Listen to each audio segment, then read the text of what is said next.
Okay, got I'm not quite middle of the week, but early in the week update here.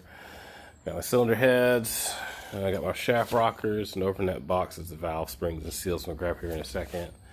So I got good news about these cylinder heads. As it turns out, I hit up my buddy Gabe. I was like, "Hey man, did that truck come with any paperwork as far as previous work on the engine? Because I'm finding a lot of peculiar things.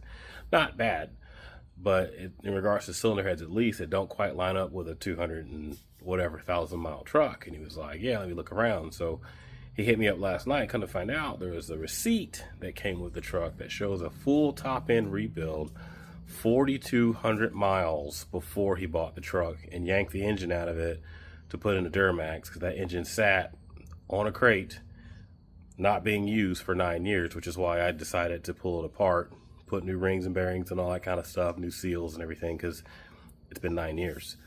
But that being said, so I thought it was kind of weird how clean these cylinder heads were for what they are. And they're really, really clean. Like, really clean. If you can see, you know, let me try to get some light in there. Those runners don't have any carbon buildup or wear in them of any kind, you know. And so when he told me that, I was like, oh, that totally tracks. So these cylinder heads, we're not going to do a thing to them. We are going to, in good engineering practice, put new seals on them. I'm going to use the springs that came in the BTR kit because I don't know what the spring rate on these is, and they might be fine.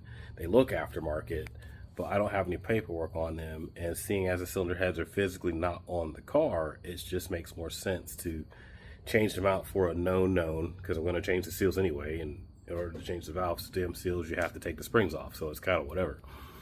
But I'm going to go ahead and pop the seals off, change the springs out, put the new seals in, put everything back together real quick while I got a little bit of time, and test fit these shaft rockers. And that's pretty much it for the valve train on the GTO, aside from one other thing that I meant to tell you guys about yesterday, and that is these.